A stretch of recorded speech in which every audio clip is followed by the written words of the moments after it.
Hi Ruben. We've spoken positively in recent weeks about the run of form that the team's on, the performances across the season so far as well. You've spoken positively about.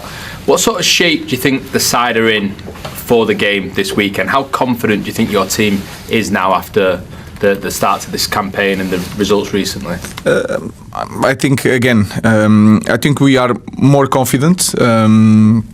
We believe more that we can win any game, and we prove already that we can win any game.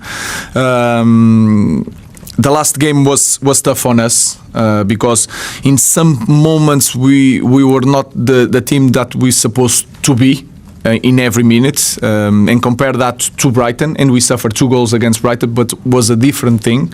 So we know that we cannot forget that we have a lot to improve.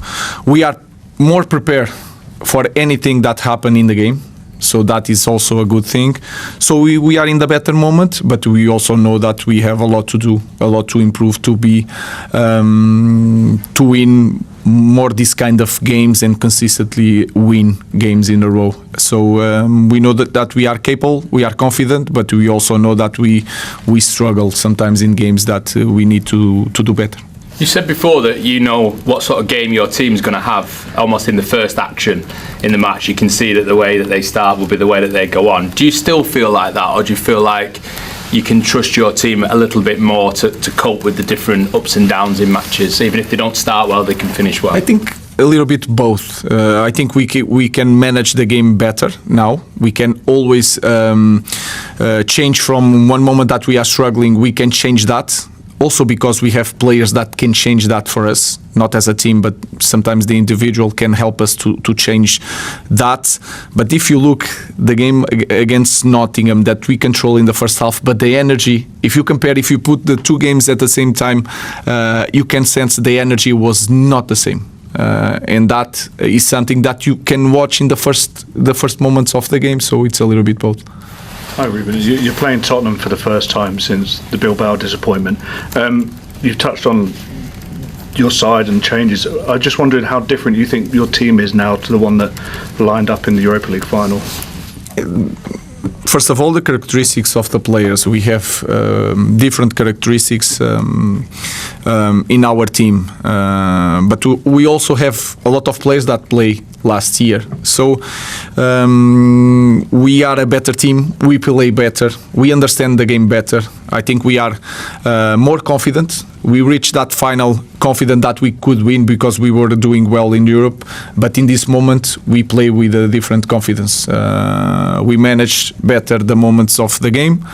But if you remember that game, they have that shot on the goal, they won the game. So I expect a different game, that we can play better, but also to have a little bit luck to help us to win the game. Another difference last season, and you might tell me I'm wrong now and tell me there's been lots of injuries this week, but you don't seem to have as many injuries this season as you've had in the past, and historically United have had in recent seasons. Is there a change? No, it's not change. It's one game every week, and then again a little bit luck, because sometimes you have problems with players with knocks, and it's not something that soft issues. So you never know what is going to happen in the next training. If you play with intensity in training, something can happen.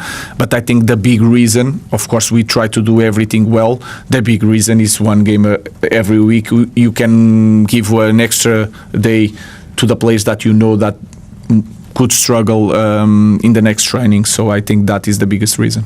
Simon and then Dan. Ruben, you conceded 2 goals last week, conceded 2 against Brighton. You've still only kept 1 clean sheet. Is that a problem for you? Yeah, it's a problem, especially if you see the league nowadays. The team that is winning all the games is not suffering, is not goals, maybe some shots on target, and that is a big thing, especially when you have talented players. If you defend well, in one opportunity you can score a goal and win a game. But I think it's not. It's more again a team thing. We need to defend better. We need to be more aggressive, and that part of the energy. When we have the full energy in every ball we defend better. So everything is connected, but of course we have a lot to do. We cannot suffer the amount of goals that we are suffering, and that is a thing that we need to improve. And is it possible, because it's a collective thing, is it possible to reduce the number of goals without reducing the amount you score at the other end? Because in a way you're not committing quite as much. No, I think if you can attack really well. Sometimes when you defend better, you attack better. So I think it's not that. It's the way we defend the box. But the last game, I think we struggle a little bit inside the box, because outside the box we allow the crosses without any pressure. So these small details that you watch from the last game, we worked during this week to try to improve that. The opponents, we suffer goals in the beginning, especially in the beginning of the season, but we didn't allow much to Arsenal to win that game. But in our last game, they had 17 shots that we cannot allow. That is something that we need to change, and we pay attention to that. So yeah, we can attack the same way. We can score even more goals, but we need to defend better. Ruben, I'm not suggesting there's any positives losing a final, but after not having European football, in terms of the strategy in the summer, making maybe the club reduce the squad size, you have more time on the training ground. Are you seeing the positives of maybe those two factors? Yeah, it's not the fact of seeing the positive, it's using the positives. So any situation that you have in our life, you can look in the positive way or in a bad way. If you ask me, you prefer to be here with a cup in Champions League, more money, more players, maybe.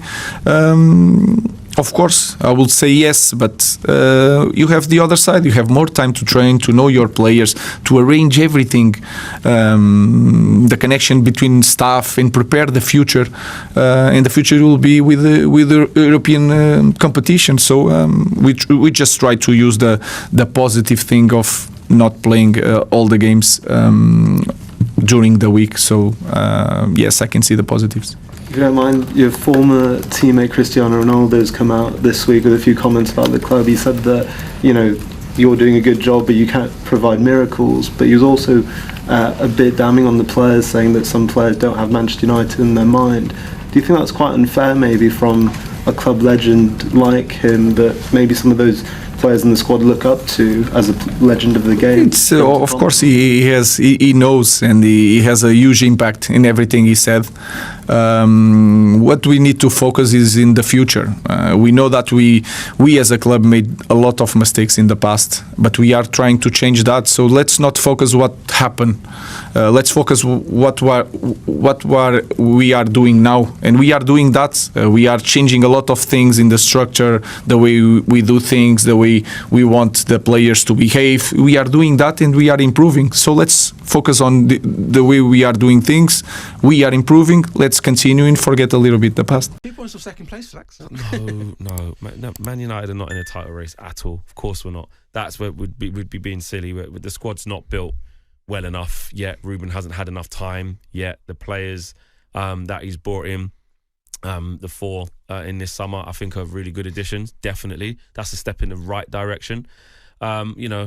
January's going to come and we're going to be without Ahmad and Mbeumo down that right hand side. What on earth are we going to do then? It's going to be back to probably Dalot right wing back or Mazraoui. Mount might play out right wide 10, you might put Mount there, or Bruno might go back there, and then Kobe comes in central midfield. But the team looks different without Mbeumo and Ahmad, I'll tell you that much. So yeah, way off winning the Premier League title, especially this season. We would need a miracle for that. Yeah. That's where you talk about what a miracle is. But we're not. No, of course, Man United aren't in a title race. Man United, even when we won the 3 games in a row, I said on here, I said we're not back. We haven't turned a corner. We have to just game by game, so that actually when you do get a draw against Forest, now, yeah, we're a little bit disappointed not to win the game, because actually it had the makings for it, but overall, okay, you probably didn't do enough, but it was close. It's not a catastrophe. You know what I mean? You just won 3 games in a row before that. Now going to Spurs, even if you draw, it's not a catastrophe. You can lose a game. But the problem is Man United have lost so many games, or lose so frequently, that every loss is basically catastrophic. And I know then it's easy to say in those moments, just keep calm. But when it's loss after loss, or more losses than not, and you've coming off the back of finish 15th. I know people don't want to talk about it, people want to draw a line under it, but when you see sort of shades of what's happened last year still in the team, it's worrying. But what I have said in the last sort of 4 games, in the 3 draws and 1 loss, 3 wins and 1 draw, I have seen that resilience built up. You know, Manchester United last season, and Ruben Amorim said it in his post-match, and I really agreed with him. I said it before I heard his comments. Man United last season loses that game. You know, they short-circuited against Forest for about 90 seconds and conceded 2 flash goals. That is prime cash money, modern United capitulation. Then you go on to lose 3-1, 4-1, and you just throw the towel in. And the fact that they stayed in it, got back composure, got back into the game with a brilliant strike from Ahmad, and actually nearly won it in the end as well. You're starting to see some better traits coupled with the 3 games before that as well. So I think in the last 4 games, and we take that into the Spurs game, there's definitely been improvements. I can say that. Is one of the real big bright sparks. You mentioned his name, but I mean, Brian Mbeumo looks like he's just come in and transformed that team in terms of his quality at the top end of the pitch. I mean, you know, with him, with Cunha, the goalkeepers come in, look good. It's probably been one of United's best windows in terms of recruitment for a long time. 100%. I mean, look, Benjamin Sesko. I mean, Gary Neville was very critical of him.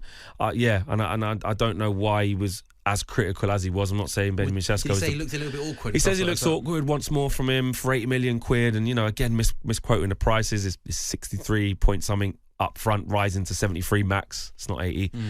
And you know, other legends of their club sort of will leap to the defence of young players coming through there. You can be a little bit. You know, there's no way if Miles Lewis Skelly was going through a rough time, or Ethan Wanyeri, or you know, Max Dowman, or, you know, even any of the new guys, even if it was, who else? Noni Madueke, 50 million this year. There's no way he would, like, throw any of those guys under the bus after 8 games, 9 games. He would say, listen, any time. So I think a lot of United fans just wanted to see a little bit more of that from Gary, because that's what you're allowed to do. You're ex-Man United captain, you've won countless trophies. Your voice carries a lot of weight, you don't need to stick the boot, especially when, you know, the last 4 games, got a couple of goals, a couple of assists. He's doing all right. He's doing all right. Amorim explains United's improved injury record ahead of Spurs' clash. Lisandro Martínez continues to edge closer to a first-team return after being sidelined since early February. With Harry Maguire back on the bench against Nottingham Forest and training regularly at Carrington, Martínez was the only senior player unavailable in Manchester United's lasting, a rare sight for Reds fans in recent seasons. Head coach Ruben Amorim believes the team's improved injury record this season is down to a mix of planning, intensity, and a bit of luck. Speaking ahead of Saturday's lunchtime clash with Tottenham Hotspur, Amorim said, open quote, "It's 1 game every week and then a little bit of luck. Sometimes players pick up knocks, but this season, it's not soft tissue problems. The big reason is having 1 game every week. You can give extra rest to players who might struggle in the next training." Close quote. United travel to North London unbeaten in 4 matches, looking to avenge last season's painful defeats to Spurs, including the Europa League final loss. With a nearly full-strength squad, Amorim's men have a golden opportunity to turn the tide and head into the international break on a high.